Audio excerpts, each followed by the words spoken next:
Good morning, everyone. Welcome to News Center Maine's Political Brew. We're joined today by Ray Richardson of WLOB Radio and Ken Altshuler, formerly of the WGAN Morning Show. Gentlemen, good to see you as always. Good morning. Boy, there's hardly anything to talk about, but we'll try to manage. President Trump this week was impeached a second time.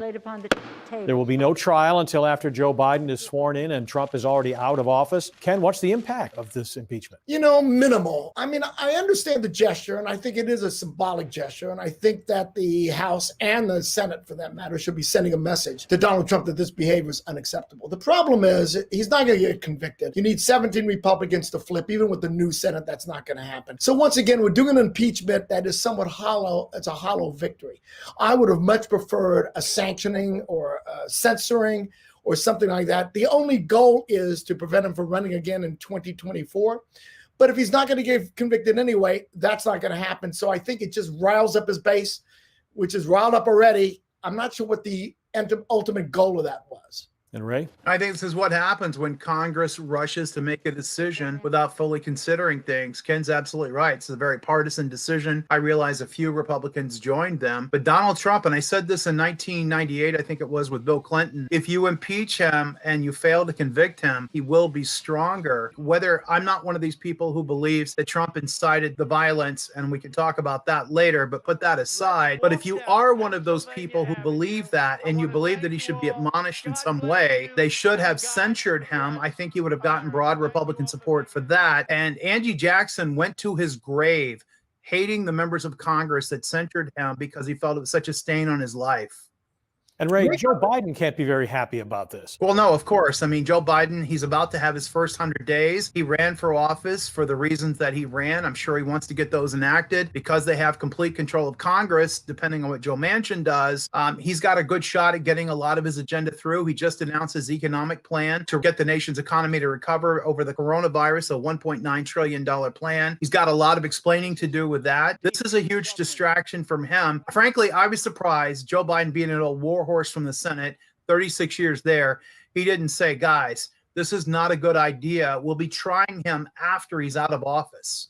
But Ray, make no mistake about it. I believe that Donald Trump committed an impeachable offense. Mitch McConnell believes he's committed an impeachable offense. He incited a riot. I think he's wrong, and I think what he did was absolutely impeachable. It's the timing. It's a week left. So what is the goal? And symbolic gesture, yes. I don't believe in symbolic gestures. And it does derail Joe Biden to a certain extent. It's going to be a short trial. It's not like the last trial, which had more components to it. But it's a distraction. And I think that Joe Biden didn't want it to happen. And I think it's, frankly, at the end of the day, I think it's unfortunate. Congressman Jared Golden joined his first district counterpart, Shelley Pingree, in voting for impeachment. Ray, is this going to be a problem for Golden if and when he seeks re-election in a district that voted for Donald Trump? 2 years is a long time, and I think a lot of it will depend on what Republicans do and how they move on from the Trump era. I mean, President Trump is still going to be a big voice in the party. There's no doubt about that. But I think that Jared's played it really smart.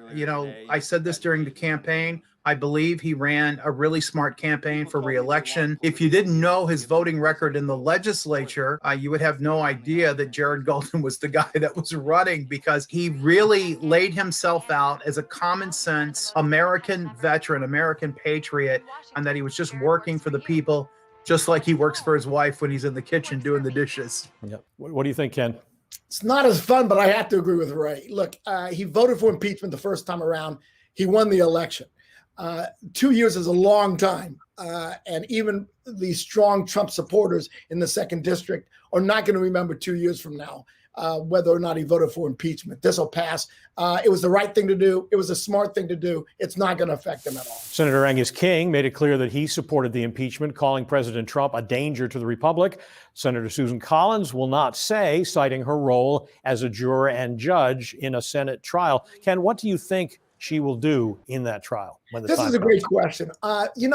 Susan Collins, of all the things she has said that I thought maybe were misplaced comments, what she said about Donald Trump on national TV. I hope that the president has learned his lesson. That he's learned his lesson, which is why she didn't vote for impeachment. That's going to come back to haunt her because he did not learn his lesson. I think she has to vote to impeach. She's a moderate. There's going to be other moderates. Lisa Murkowski certainly is going to vote to impeach. Mitt Romney's going to. So she'll have company. I think she votes to impeach. Keep in mind that famous comment was directed at one aspect of what happened, that is trying to influence a foreign leader for your political benefit. But you're right, that is something that has haunted her for some time. And nobody remembers the question. They only remember the answer. That's right. Ray, what do you think Susan Collins will do when the time comes? Well, I want to go back to the Angus King piece first, if you don't mind. Sure, yeah. Be clear, I think Angus King is a complete gentleman. I've always thought that. I don't agree with him philosophically, but I think he's wrong to announce what he's going to do. I know we know what we see in the papers and on TV, but there's a lot coming out about all of this. And Susan Collins, I believe, is correct. As a juror, I mean, you would be, Ken, correct me if I'm wrong, you're a lawyer. If you were doing a jury trial and I said up front, I'm convicting this guy sitting on the jury, I think you'd have me bounced, wouldn't you? Of course. Exactly. So I think it's not the same kind of jury. You understand? No. And I realize this is a political process, not so much a legal. I think Senator Collins is being measured, as she always is. I said the same thing under the last impeachment trial. And I said that in 98. You know, she was very clear and she voted not to convict there. I think this is going to be a much higher bar by the time they hold the trial. There's some information I believe they're going to come out. I'm not talking about Antifa or Black Lives Matter. I think that there was some reporting being done right now to show that this attack on the Capitol was a well-coordinated attack, well-planned, and it wasn't about incitement by Trump. It was about a bunch of rogue Americans who I hope are punished to the fullest extent of the law. Gentlemen, the Maine Democratic leaders this week unveiled a COVID Patients Bill of Rights, focusing on making sure that cost is no barrier to testing or vaccination. GOP leaders say they were never asked about the bill or even told it was being proposed before it was announced. Ken, are you surprised that the Democrats would go this alone, which is something that might actually draw some Republican support? I'm not surprised. I'm disappointed. This was a great symbolic first piece of legislation. Clearly would have been bipartisan. Clearly the Republicans would have joined in on this. It could have been a symbolic first step of unity. It's a no-brainer. It's a feel-good legislation. Why exclude the Republicans? I'm not surprised they did it because Democrats and Republicans sometimes do that.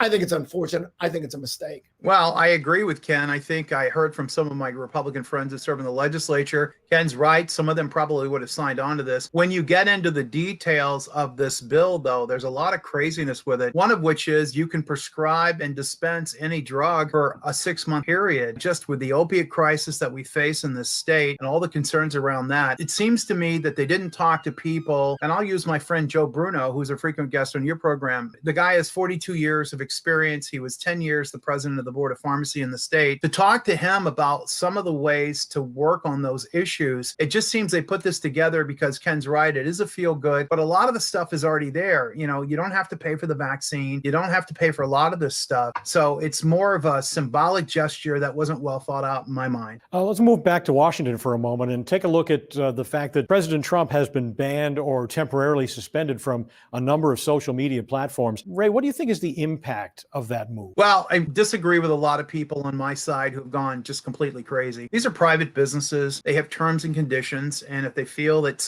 anyone, including the president, has violated them, they have a right to suspend their content or suspend them from publishing content. I don't believe it's censure. Censure is something the government does. If Twitter doesn't let me tweet, it doesn't mean there's not another platform where I can't get my message out. I do feel that Section 230, however, should be repealed or at least modified.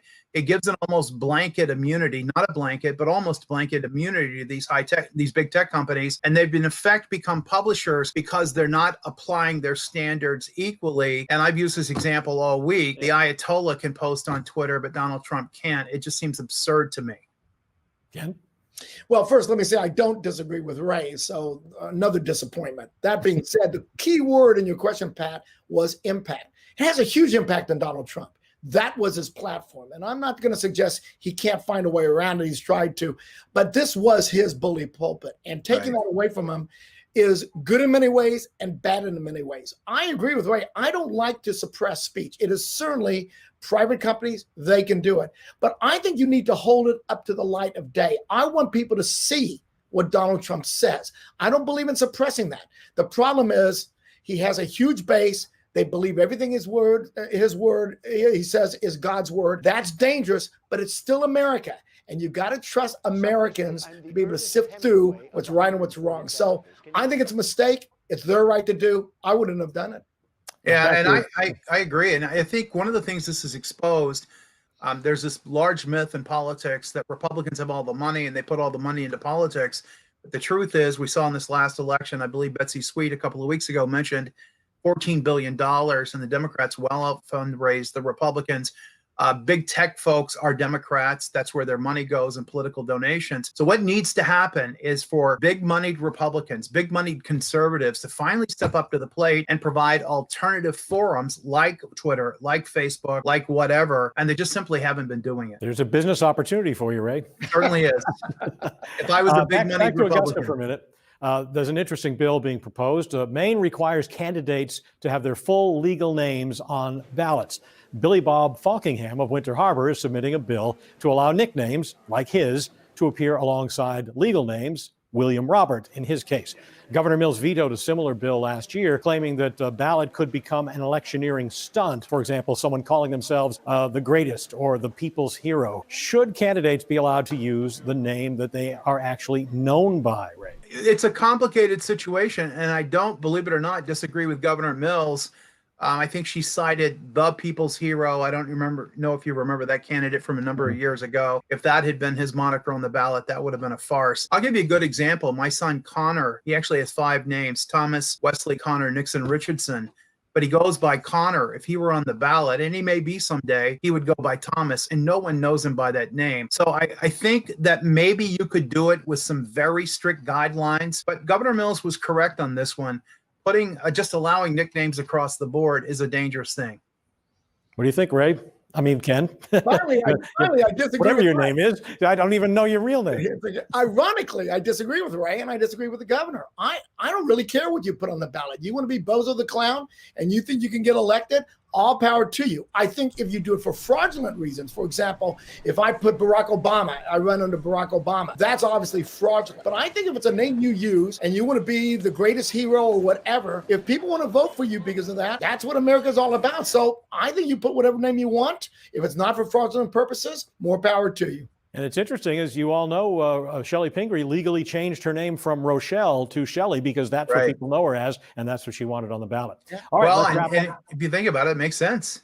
Yeah, absolutely. Let's wrap up with our winners and losers in politics this week. Ray, we'll start with you. Boy, I'll tell you, the big tech is going to lose. I think the opportunity that I mentioned earlier, where some deep pocket, conservative, valued person is going to step up. We saw Twitter lost $5 billion in value, stock value, in one day. I think it's recovered to some degree. I think big tech, America is seeing big tech that they're not what they've claimed to be, which is a free flow forum for information. They really do try to suppress information. And you got a winner this week? No, I really don't. I mean, we're in a funk in this country. I will tell you just very quickly what happened Wednesday a week ago.